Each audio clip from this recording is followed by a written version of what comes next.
Hello friends, ISPCS science में आपका most welcome है। तो फ्रेंड्स, लेक्चर 1 और लेक्चर 2 हम लोग कंप्लीट कर चुके हैं लुसेंट केमिस्ट्री का। तो अब हम लोग लेक्चर 3 करेंगे, जिसमें हम लोग देखेंगे प्योर सब्सटेंस होता क्या है। इससे पहले वाला वीडियोज में लेक्चर 1 और लेक्चर 2 में हम लोग सीख चुके हैं मैटर क्या होता है और सॉलिड, लिक्विड और गैस क्या होता है और उसका प्रॉपर्टीज क्या होता है और किस तरह के क्वेश्चन पूछे जाते हैं। ये सारे चीज़ हम लोग ऑलरेडी कर चुके हैं। अब हम लोग देखते हैं प्योर सब्सटेंस होता क्या है। ठीक है, तो आपको बता चुके थे फिजिकल क्लासिफिकेशन में मैटर 3 स्टेट में एग्जिस्ट करता है, सॉलिड, लिक्विड और गैस। और केमिकल क्लासिफिकेशन में दो तरह का सब्सटेंस होता है, एक होता है प्योर सब्सटेंस और एक होता है इम्प्योर सब्सटेंस। तो प्योर सब्सटेंस को पहले हम लोग पढ़ लेंगे, फिर हम लोग इम्प्योर सब्सटेंस को स्टडी करेंगे। तो प्योर सब्सटेंस होता क्या है, तो देखिए प्योर का मतलब ही होता है, हम लोग आम भाषा में बोलते हैं शुद्ध। और आजकल हम लोग जान ही रहे हैं, आजकल कोई चीज़ शुद्ध मिलता ही नहीं है, कोई भी चीज़ हो शुद्ध मिलेगा ही नहीं। लेकिन केमिस्ट्री में जो शुद्ध का परिभाषा है, प्योर का जो परिभाषा है, डिफिनेशन है, वो थोड़ा जनरल लाइफ जो हम लोगों का है, रियल लाइफ में जो हम लोग प्योर समझते हैं उससे अलग है। जैसे अगर हम लोग बोलते हैं प्योर मिल्क या प्योर बटर या प्योर कोई भी चीज़ को जब प्योर बोलेंगे, प्योर स्वीट हो, तो हम जानने की यही कोशिश करते हैं। मतलब हम लोग कहने का मतलब यही होता है कि उस चीज़ में वही चीज़ हो, बाकी कोई चीज़ उसमें मिलावट नहीं हो। जैसे प्योर घी, तो प्योर घी का मतलब हो गया प्योर घी हो, जो दूध से निकलता है वो घी हो, बाकी उसमें और डाल्टा फल्टा जो चीज़ है वो चीज़ उसमें ऐड नहीं हो ना। उसी तरह प्योर मिल्क की आप बात करेंगे तो उस मिल्क में पानी ऐड नहीं हो, जो नेचुरल जो आ रहा है, ठीक है, बफेलो से, गाय से, वो दूध हो, बाकी उसमें और कोई चीज मिक्स नहीं हो, उसी को हम लोग क्या बोलेंगे, प्योर बोलते हैं। लेकिन केमिस्ट्री में डिफिनेशन थोड़ा अलग है। केमिस्ट्री में कहा जाता है प्योर सब्सटेंस हम उसी को बोलेंगे जो एक ही तरह के पार्टिकल से बना हो, मतलब एक ही तरह के एटम से बना हो, या एक ही तरह के मॉलिक्यूल से बना हो, या एक ही तरह के किससे बना हो, आयन से बना हो। ठीक है, तो पार्टिकल्स में ध्यान रखिएगा, एटम्स, मॉलिक्यूल्स और आयंस, इसको हम बेसिक में पढ़ाएंगे तो आपको क्लियर हो जाएगा एटम, मॉलिक्यूल्स और आयंस किसको बोलते हैं, थोड़ा बहुत तो आपको आइडिया होगा। तो एक ही तरह के पार्टिकल से अगर कोई सब्सटेंस बनता है तो उसी को बोलेंगे प्योर सब्सटेंस। तो ध्यान रखेंगे, पूरे वर्ल्ड में साइंस के हिसाब से, केमिस्ट्री के हिसाब से एलिमेंट और कंपाउंड ही दो चीज है जो प्योर है, बाकी जो चीज है सब चीज क्या है, इम्प्योर है। ठीक है, मतलब मिक्सचर है। तो ऐसा क्यों है, तो देखिए दूध साइंस के सेंस में, केमिस्ट्री के सेंस में दूध जो है प्योर क्यों नहीं है, तो दूध को अगर देखिएगा तो दूध में पानी भी है, दूध में प्रोटीन भी है, दूध में फैट भी है, बहुत सारा चीज मिलकर किसको फॉर्मेशन किया है, दूध का। इसलिए दूध एक ही चीज से नहीं बना है, इसीलिए दूध को हम लोग बोलेंगे वो प्योर नहीं है। ठीक है, उसी तरह बाकी सब चीज में भी देखिएगा तो उसी तरह आ जाएगा। ठीक है, तो यहाँ पे ध्यान रखेंगे प्योर सब्सटेंस का सिंपल मतलब हो जाएगा एक ही तरह के पार्टिकल से जो बना उसी को बोलेंगे प्योर सब्सटेंस बोलेंगे। और प्योर सब्सटेंस में दो चीज आएगा, एक एलिमेंट आएगा और एक कंपाउंड आएगा। तो देखिए एलिमेंट क्या होता है। ठीक है, तो एलिमेंट जो होता है एक ही तरह के एटम से बनता है। अब एलिमेंट को हम लोग डिटेल में पढ़ेंगे, पूरा इलोबरेट करके पढ़ेंगे। यहाँ पे बस बेसिक चीज को हम लोग समझ लेते हैं, जिससे हमारा ये बेसिक वाला चैप्टर आगे हो जाए। और जब ये कंप्लीट हो जाएगा, जब अलग हम एक वीडियो बनाएंगे बेसिक केमिस्ट्री, उसमें आपको एक एक चीज बताएंगे, एलिमेंट का नाम याद करवाएंगे, कंपाउंड का नाम याद करवाएंगे, और एटम्स क्या होता है, मॉलिक्यूल्स क्या होता है, आयंस क्या होता है, सारा चीज को हम लोग बहुत ही अच्छे तरीके से समझेंगे। तो आपको टेंशन लेने की कोई आवश्यकता नहीं है अगर आप ये सब चीज के बारे में नहीं जानते हैं। ठीक है, तो एलिमेंट जो है एक ही तरह के एटम से बनता है। जैसे गोल्ड का बात करेंगे, सिल्वर का बात करेंगे, कॉपर का बात करेंगे, तो ये सब एलिमेंट है और इसमें एक ही तरह के एटम्स आता है। ठीक है, वही दूसरा बात करेंगे कंपाउंड। तो कंपाउंड जो है यह भी एक तरह का प्योर सब्सटेंस है और कंपाउंड जो बनता है एक ही तरह के मॉलिक्यूल से बनता है। जैसे अगर हम बात करेंगे पानी का, तो पानी को अगर आप ध्यान से देखिएगा, शुद्ध पानी, प्योर वाटर, ठीक है, जो डिस्टिल वाटर होता है या रेन वाटर होता है, तो उसमें जो होगा सिर्फ H2O, H2O, H2O, मतलब सिर्फ H2O के मॉलिक्यूल्स होगा, बाकी कोई चीज नहीं होगा। तो एक ही तरह के मॉलिक्यूल से बनेगा उसको कंपाउंड बोलेंगे, और एक ही तरह के एटम से बनेगा उसको हम लोग क्या बोलेंगे, एलिमेंट बोलेंगे। ठीक है, इसलिए एलिमेंट और कंपाउंड जो है यह प्योर सब्सटेंस का फॉर्म है। तो प्योर सब्सटेंस दो फॉर्म में एग्जिस्ट करेगा, it may be either element or it may be either compound, या तो एलिमेंट होगा या तो क्या होगा, कंपाउंड। ठीक है, समझ गया। अब आते हैं एलिमेंट का डिफिनेशन क्या होता है। ठीक है, अब एलिमेंट देखिए, एलिमेंट होता क्या है, तो प्योर सब्सटेंस का जो सबसे सिंपलेस्ट फॉर्म है उसी को हम लोग क्या बोलते हैं, एलिमेंट। ठीक है, तो एलिमेंट जो है प्योर सब्सटेंस का सबसे सिंपलेस्ट फॉर्म है, सबसे छोटा फॉर्म है। और एलिमेंट को आप ऑर्डिनरी फिजिकल और केमिकल मेथड से ना ही इसे बना सकते हैं और ना ही इसे आप डिकम्पोज कर सकते हैं। ठीक है, तो एलिमेंट से छोटा सब्सटेंस एग्जिस्ट नहीं करेगा एज ए प्योर फॉर्म। ठीक है, तो इसको आप तोड़ नहीं सकते हैं। अब बोलेगा एटम्स तो तोड़ सकते हैं, मतलब कहने का मतलब है एटम जो है वो सब्सटेंस नहीं, वो पार्टिकल्स है, सब्सटेंस के फॉर्म में इसको आप नहीं तोड़ सकते हैं। तो ध्यान रखेंगे एलिमेंट जो होगा वो नेचुरल फॉर्म में पाया जाता है। ठीक है, कुछ आर्टिफिशियल भी है। तो एलिमेंट को हम लोग ऑर्डिनरी फिजिकल और केमिकल मेथड से ना ही उसको हम लोग बना सकते हैं और ना ही उसको हम लोग तोड़ सकते हैं। ठीक है, तो इसका ध्यान रखेंगे। अब आते हैं एलिमेंट कौन कौन है। तो देखिए एलिमेंट बहुत सारा है तो उसका टेंशन नहीं लेना है। एक वीडियो में स्पेशल हम एलिमेंट के बारे में ही बात करेंगे। मेटलॉइड्स का नाम क्या है, नॉन मेटल्स का नाम क्या है, मेटल में कौन कौन इंपॉर्टेंट है, सारा नाम आपको याद कराएंगे और उसमें पूरा प्रॉपर्टीज ही बताएंगे। कौन मेटल गुड कंडक्टर है, कौन बैड कंडक्टर है, कौन हीट का गुड कंडक्टर है, कौन सोनरस है, कौन क्या एक्सेप्शन, जितना भी चीज़ होगा सारा चीज़ आपको बताएंगे। बस यहाँ पे अभी थोड़ा बहुत हम लोगों को जानकारी ले लेना है। तो देखिए अब एलिमेंट जो होगा वो 3 पार्ट में बढ़ जाएगा, ठीक है। एलिमेंट का 3 पार्ट होता है, एक होगा मेटल, एक होगा नॉन मेटल और एक होगा मेटलॉइड, ठीक है। एक चीज़ और मैं आपको बता दूं, जो भी वीडियो मैं बना रहा हूं अलग अलग टॉपिक पे, लूसेंट सीरीज में जिस तरह जाएगा उसी तरह वीडियो भी मेरा आगे बढ़ते जाएगा। लूसेंट का जो टॉपिक है, जो थ्योरी है, उसी को हम फॉलो करेंगे और आगे बढ़ते जाएंगे। तो सीरियल वाइज होगा, वैसे ही हम चलेंगे, ठीक है। तो हमारा जो फर्स्ट टॉपिक था वो मैटर था, उसी सबसे रिलेटेड यहाँ पे हम बात कर रहे हैं। 2 लेक्चर ऑलरेडी हो चुका है और जो भी टॉपिक हम पढ़ाएंगे उस पर बेस्ड अलग अलग एग्जाम में, जैसे यूपीएससी में, यूपीपीसीएस में, बीपीएससी में, एसएससी में, आरआरबी में, जितना भी इंडिया में एग्जाम होता है उन सभी एग्जामों में जो भी प्रश्न पूछे जाएंगे, जो भी क्वेश्चन पूछे जाएंगे इन टॉपिक्स पे बेस्ड, उसका हम एमसीक्यू आपको हम वीडियो के फॉर्म में देंगे। उसको आप एक बार कीजिएगा, फिर उसका हम आंसर बताएंगे, उसको ट्राई कीजिएगा। और जो भी क्वेश्चन के फॉर्म में एमसीक्यू हम देंगे उसका आप पीडीएफ भी आसानी से डाउनलोड कर सकते हैं। उसका डिस्क्रिप्शन बॉक्स में उसका हम लिंक दे देंगे, जिससे आप थ्योरी को पढ़ने के बाद उसको आप क्वेश्चन को लगा लीजिएगा, तब जाके आपका कॉन्सेप्ट और थ्योरी और एमसीक्यू मिल जाएगा, तब आपका एक लेवल बनेगा। सिर्फ इससे काम नहीं चलेगा और केवल एमसीक्यू से भी काम नहीं चलेगा, दोनों को मिला देना, ठीक है। तो थ्योरी के साथ साथ आपको क्या करना, थ्योरी पढ़ना है और जाके जो क्वेश्चन दिए रहेंगे डिस्क्रिप्शन बॉक्स में उसका लिंक दिया रहेगा, वहां से आपको तुरंत क्वेश्चन लगा देना, दोनों एक साथ। दोनों अभी एक साथ नहीं कर पा रहे हैं क्योंकि थोड़ा टाइम लग जाता है, तो आप थ्योरी को पढ़िए और जो क्वेश्चन दिया जाएगा उस क्वेश्चन को लगाइए, तो पूरा आपका जो साइंस का लेवल है बहुत ही बेस्ट हो जाएगा, ठीक है। तो डियर फ्रेंड, इस चैनल को थोड़ा सा आप लोग अपना समर्थन दीजिए, सपोर्ट कीजिए और इस चैनल को आप सब्सक्राइब कीजिए, लाइक कीजिए और अपने फ्रेंड सर्कल में इसे शेयर कीजिए, ताकि आपका प्यार मेरे तरफ बढ़े, बना रहे मेरे तरफ, ताकि हमको भी आपसे मोटिवेशन मिले और आपके लिए और बेस्ट से बेस्ट हम वीडियो बनाएं, ताकि आपका जो साइंस का लेवल है वो बेस्ट हो जाए, ठीक है। तो हमारा यही कोशिश है कि आपका साइंस का जो भी कॉन्सेप्ट है, जो भी दिक्कत है, उसको हम समाप्त करें, उसको साइंस का जो लेवल है उसको हम एक अच्छा बनाएं, बेस्ट बनाएं और साइंस में आप ऐसे हो जाए जब 20 से 25, 30 जो भी क्वेश्चन पूछता है उसमें से आप मैक्सिमम क्वेश्चन को, मतलब 30 पूछता है तो आप 28-27 क्वेश्चन को आसानी से कर लें, या 30 में 30 कर लें, हो ही जाएगा। बस आपको इस तरीके से पढ़ना है, ठीक है। और चैनल को सब्सक्राइब कर लेना है, ताकि और दूसरा चीज जो है नोटिफिकेशन को जरूर ऑन कर लीजिएगा, क्योंकि हम देख रहे हैं यूट्यूब जो है जितना भी सब्सक्राइबर है सबके पास ये रिकमेंड नहीं करता है, वीडियो को जाने में समय लग जाता है, आपको पता भी नहीं चलेगा। इसलिए नोटिफिकेशन ऑन कर लीजिएगा तो ऑटोमेटिक आपको मैसेज चल जाएगा जब वीडियो आ चुका है, उसको कर लीजिए। दूसरा टेलीग्राम में आप ऐड हो जाइए, वहाँ पे आपको सारा स्टडी मटेरियल मिल जाएगा, उसका लिंक डिस्क्रिप्शन बॉक्स में दिया रहेगा। चलिए आगे बढ़ते हैं। तो एलिमेंट जो है, ठीक है, 3 फॉर्म में पाया जाएगा, एक मेटल, एक नॉन मेटल और एक मेटलॉइड्स, ठीक है। अब इनका पहले प्रॉपर्टीज पढ़ लेते हैं होता क्या है। तो देखिए मेटल क्या होता है, बचपन से ही हम लोग पढ़ते आ रहे हैं। मेटल जो होता है जनरली सॉलिड फॉर्म में एग्जिस्ट करता है। एक मेटल ऐसा भी होता है जो लिक्विड स्टेट में एग्जिस्ट करता है, जिसको आप लोग जानते होंगे मरकरी, लेकिन कोई ऐसा मेटल है नहीं जो गैसियस स्टेट में एग्जिस्ट करे, ठीक है। दूसरा मेटल जो होता है मैलिएबल होता है, ठीक है, डक्टाइल होता है, सोनोरस होता है और लस्टरस होता है। इसका मतलब क्या है, तो देखिए जब बोलेंगे मैलिएबल, मैलिएबल का मतलब होता है उसको हम थिन शीट में बदल सकते हैं, ऐसा प्रॉपर्टीज जिससे हम थिन शीट में बदल सकते हैं, उस प्रॉपर्टी को क्या बोलते हैं, मैलिएबल, ठीक है।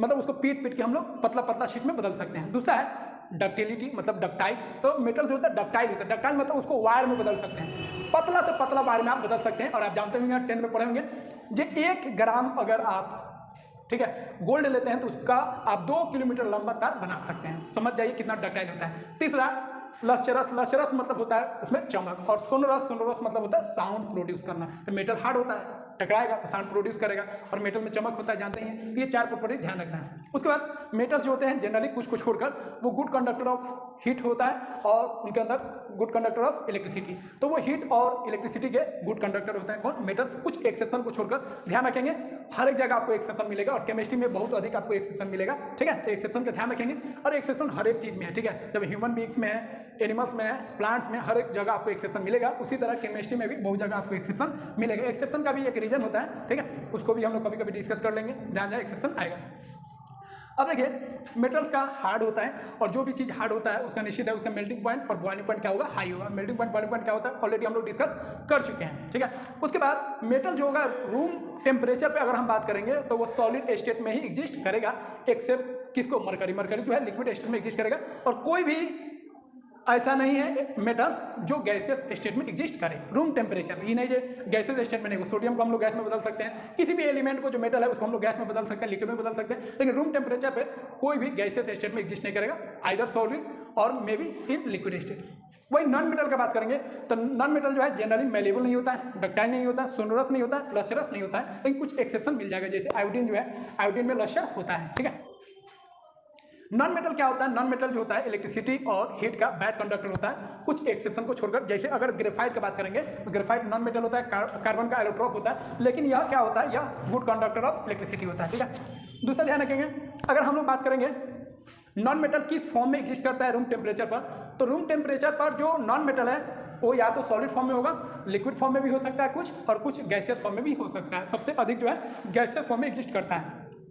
और एक नॉन मेटल जो है ब्रोमीन, वो लिक्विड स्टेट में एग्जिस्ट करता है। बाकी जो हो गया सल्फर, फास्फोरस, ठीक है, सेलेनियम, ये सब कुछ 4-5 है जो किस फॉर्म में? सॉलिड फॉर्म में एग्जिस्ट करता है। ठीक है, तो उसको हम लोग विस्तार से बात करेंगे, घबराने की आवश्यकता नहीं। अब मेटलॉइड्स क्या होता है? मेटलॉइड्स एक ऐसा एलिमेंट है जिसके पास कॉमन प्रॉपर्टीज होता है मेटल का भी और नॉन मेटल का भी।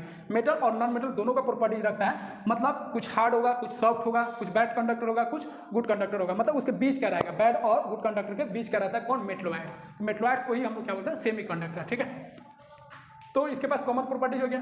अब मेटलॉइड्स कौन कौन है, नॉन मेटल कौन कौन है, मेटल कौन कौन है, ये सब अभी हम लोग डिस्कस नहीं करेंगे। इसका एक स्पेशल वीडियो रखेंगे जिसमें आपको पूरा हम याद करवाएंगे कौन कौन क्या है, क्योंकि यही सब एलिमेंट्स बार बार पूरा केमिस्ट्री जो खेल है एलिमेंट का ही खेल है, और एलिमेंट से क्या बनेगा? कंपाउंड। तो जब तक एलिमेंट का कॉन्सेप्ट क्लियर नहीं होगा, जब तक आपका केमिस्ट्री का कुछ भी क्लियर नहीं होगा, मतलब एलिमेंट समझना मतलब ABCD सीखना, ABCD क्लियर रहेगा तब आप आगे बढ़ पाएगा। ठीक है, तो ये क्लियर हो गया।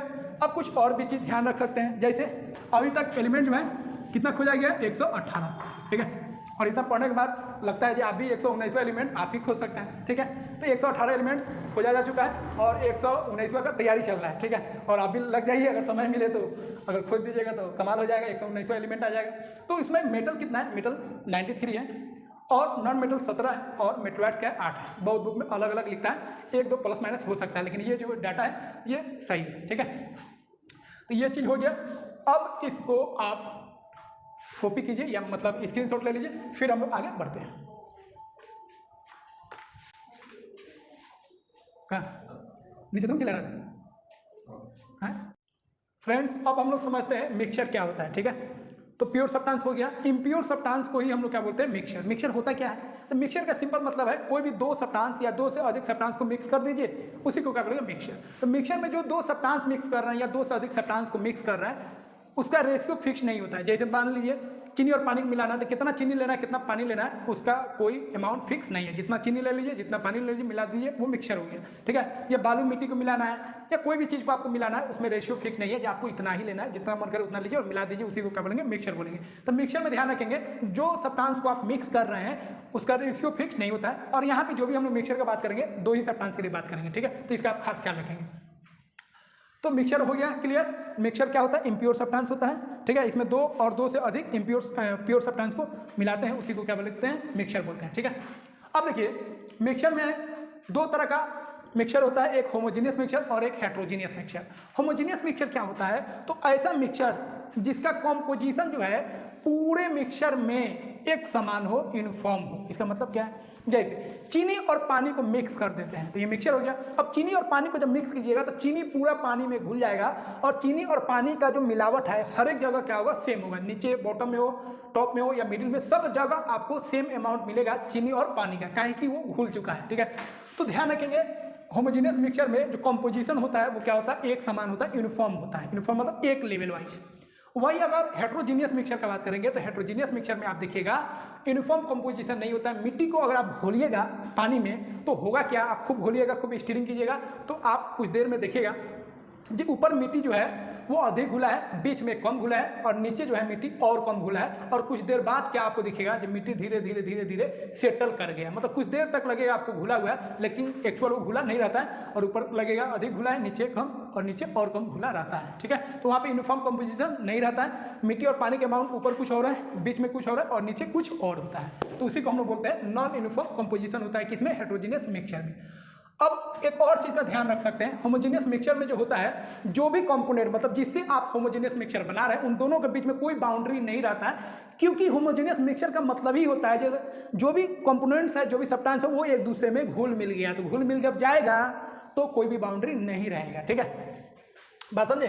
जैसे प्यार मोहब्बत में होता है ना, इस में क्या होता है? आदमी एक दूसरे में घुल मिल जाता है, एक दूसरे को बहुत अच्छे से समझ लेता है, मतलब उनके बीच में कोई भी बाउंड्री नहीं रहता है। ठीक है, उसी तरह अगर हेट्रोजीनियस मिक्सचर की बात करेंगे तो इसमें एक बाउंड्री रहता है, ठीक है। जैसे ऑयल और वाटर को आप ऐड कीजिएगा तो वो क्या हो जाएगा, हेट्रोजीनियस मिक्सचर हो जाएगा, और दोनों के बीच में एक बाउंड्री रहता है जो दोनों को क्या करता है, सेपरेट करता है। इसमें सेपरेशन बाउंड्री होता है, लेकिन होमोजीनियस मिक्सचर में सेपरेशन बाउंड्री नहीं होता है। क्लियर हो गया। अब एग्जाम्पल देख लेते हैं। एग्जाम्पल आप लोग जानते हैं, सॉल्ट और वाटर को, शुगर वाटर को, अल्कोहल वाटर को, ये सबको मिक्स कीजिएगा तो होमोजीनियस मिक्सचर हो जाएगा। और हेट्रोजीनियस मिक्सचर में oil water, soil water, sand water, ये सबको हम लोग बोलेंगे हेट्रोजीनियस मिक्सचर, ठीक है। अब आइए सॉल्यूशन किसको बोलते हैं, तो जो होमोजेनियस मिक्सचर होता है उसी को हम लोग क्या बोलते हैं, सॉल्यूशन बोलते हैं, ठीक है। अब सॉल्यूशन जो हो गया, होमोजेनियस मिक्सचर हो गया दो या दो से अधिक सब्सटेंस का।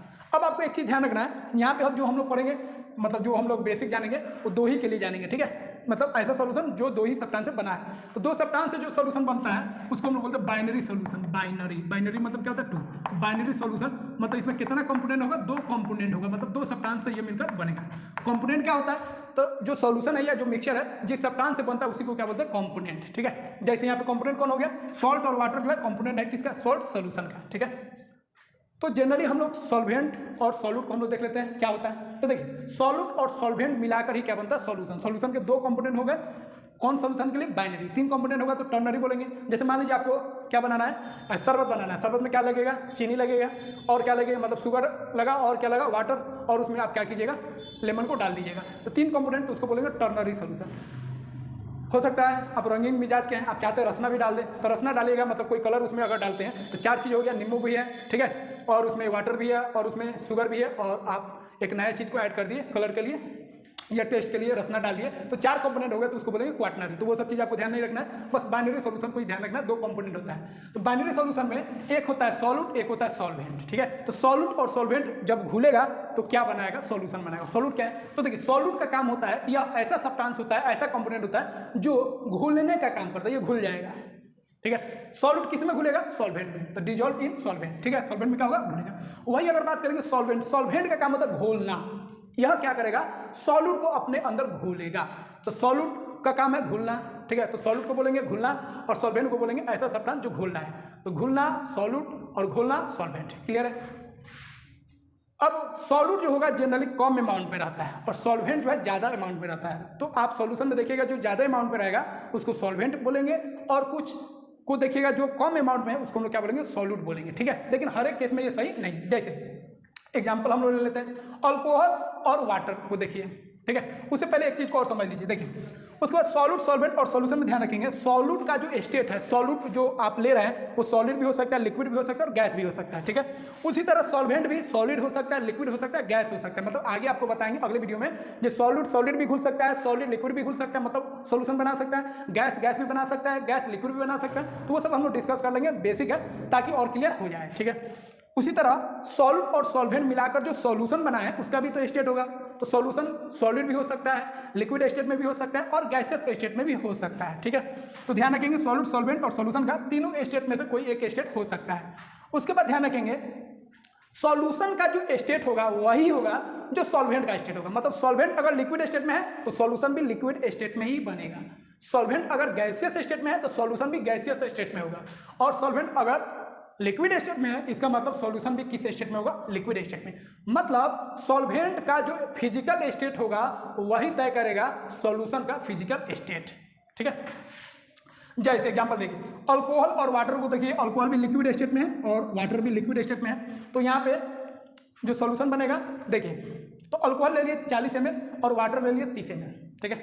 तो यहाँ पे देखिए अल्कोहल का अमाउंट ज़्यादा है वाटर के रेस्पेक्ट में, तो सॉल्यूशन में जो सॉल्वेंट होगा वो अधिक वाला हो जाएगा। तो अल्कोहल हो जाएगा सॉल्वेंट और वाटर हो जाएगा सॉल्यूट, ठीक है। लेकिन उल्टा कर दिए, मान लीजिए अल्कोहल को 30 ml कर दिए और वाटर को 50 ml कर दिए, तो अब वाटर हो जाएगा सॉल्वेंट क्योंकि अधिक अमाउंट में, और अल्कोहल हो जाएगा सॉल्यूट क्योंकि कम अमाउंट में, ठीक है। तो यह लिक्विड है, यह लिक्विड है, सॉल्यूट सॉल्वेंट लिक्विड है, तो जो सॉल्यूशन बनेगा वो लिक्विड ही बनेगा क्योंकि वाटर यहाँ पे सॉरी अल्कोहल क्या है, लिक्विड है। तो सॉल्वेंट अगर लिक्विड होगा तो सॉल्यूशन भी लिक्विड ही बनेगा, ठीक है। सॉल्वेंट अगर सॉलिड होगा तो सॉल्यूशन सॉलिड ही बनेगा। एक और एग्जांपल देखिए, लिक्विड और सॉलिड को अगर मिलाएंगे तो ध्यान रखेंगे लिक्विड को अगर सॉलिड में मिलाकर एक सॉल्यूशन तैयार कर रहे हैं तो लिक्विड और सॉलिड में एक खास ध्यान रखेंगे, सॉलिड जितना भी अमाउंट में रख लीजिए कोई फर्क नहीं पड़ेगा। तो यहाँ पे जो स्टेट होगा वह कौन तय करेगा, लिक्विड ही स्टेट तय करेगा। मतलब सॉल्यूट कितना भी रख लीजिए लिक्विड से ज़्यादा, जो सॉल्यूशन होगा वो लिक्विड स्टेट में ही आएगा, क्योंकि सॉलिड का मेन डिफिनेशन तक घुलना, तो सॉलिड जो होगा हमेशा घुलने का ही काम करेगा अगर लिक्विड हो तब। तो यहाँ पे समझिए लिक्विड और सॉलिड अगर कोई सॉल्यूशन बना रहा है, मतलब लिक्विड सॉल्यूशन बन रहा है, तो लिक्विड जो होगा हमेशा सॉल्वेंट ही होगा, हमेशा घुलने का ही काम करेगा। जैसे एग्जांपल शुगर है, वाटर है, शुगर 40 ग्राम है, वाटर 30 ग्राम है, तो देखिए शुगर अधिक है वाटर से, तो शुगर को क्या होना चाहिए, शुगर को होना चाहिए सॉल्वेंट, लेकिन यहाँ पे ये नियम काम नहीं करेगा। तो यहाँ पे कौन नियम काम करेगा, ध्यान रखेंगे, शुगर जो होगा ये सॉल्वेंट नहीं होगा, सॉल्वेंट कौन हो जाएगा, वाटर जो होगा वो आपका क्या हो जाएगा, सॉल्वेंट हो जाएगा, ठीक है, क्योंकि वाटर जो है घोलने का काम करेगा, और जो घोलने का काम करेगा तो उसका अमाउंट कितना भी हो कोई फर्क नहीं पड़ता, उसको हम लोग क्या बोलेंगे, सॉल्वेंट बोलेंगे, ठीक है। तो जनरली याद रखिएगा, ज़्यादा अमाउंट होगा तो उसको सॉल्वेंट बोलेंगे, कम अमाउंट को सॉल्यूट बोलेंगे, लेकिन अगर लिक्विड और सॉलिड आ जाए तो हमेशा उस केस में लिक्विड ही सॉल्वेंट कहलाएगा, उसका अमाउंट कितना भी हो कोई फर्क नहीं पड़ता है, क्योंकि लिक्विड जो है हमेशा सॉलिड को घोलने का काम करेगा और सॉलिड जो है घुलने का काम करेगा, ठीक है, क्लियर है। अब इसका आप स्क्रीनशॉट लीजिए, ठीक है। तो फ्रेंड्स हमको पूरा विश्वास है यह वीडियो आपको काफ़ी अच्छा लगा होगा, और ये जो भी कॉन्सेप्ट आपको हम बताए हैं बेसिक कॉन्सेप्ट है और इसका यूज़ बार बार पड़ता है, इसलिए बेसिक कॉन्सेप्ट को अगर आप नहीं समझेंगे तो किसी भी टॉपिक्स में या किसी भी सब्जेक्ट में आपको दिक्कत होगा, इसलिए बेसिक पॉइंट्स है, इस पर भी कुछ प्रश्न बनते हैं, क्वेश्चन बनते हैं, उन सारे क्वेश्चन को हम करेंगे। तो आपका काम है थ्योरी को समझना, जो डाउट्स है उसका मतलब कमेंट बॉक्स में आप लिखिए, उसको हम बताएंगे, ठीक है, या नेक्स्ट क्लास में उसको हम बता देंगे जब जब आप लिखिएगा कमेंट बॉक्स में। और जितना भी हम पढ़ा रहे हैं, जो भी टॉपिक्स पढ़ा रहे हैं, उस पर बेस्ड आपको सबसे मोस्ट इंपोर्टेंट जो है, जो MCQ है, जो प्रीवियस ईयर का अलग अलग एग्जाम में पूछा गया, सारे क्वेश्चन को कराएंगे, तब जाके आपका पूरा क्लियर होगा साइंस, ठीक है। और इस तरीके से आपके लिए हम मेहनत कर रहे हैं, ठीक है, और आगे भी करते रहेंगे, ठीक है। और जो भी आपका परेशानी है उसको हम दूर करेंगे, और जो भी आपका डाउट्स है उस सबको क्लियर करेंगे। बस आप हमारे साथ जुड़ जाइए, इसको सब्सक्राइब कर लीजिए इस चैनल को। और CBSE के लिए आपको मालूम ही होगा बहुत कम स्टडी मटेरियल अवेलेबल है यूट्यूब पर, बहुत ही कम, UPSC को छोड़ दे बाकी एग्जाम के लिए बहुत ही कम है। इसलिए अगर आप CBSE के हैं, और निश्चित ही CBSE के स्टूडेंट जो है, इंग्लिश मीडियम के स्टूडेंट भी इस वीडियो को देख रहे होंगे, तो इसे जरूर सब्सक्राइब कीजिए, ये आपका राइट बनता है। और जो बिहार बोर्ड के स्टूडेंट्स अगर इसको देख रहे हैं तो घबराएं नहीं, मेरा समझाने का जो मीडियम है हिंदी है, आपके लिए भी बहुत जल्द लुसेंट साइंस जो है स्टार्ट करेंगे हिंदी मीडियम में, ठीक है, और क्वेश्चन भी आपको मिलेगा। तो मिलते हैं दोस्तों अगले वीडियो।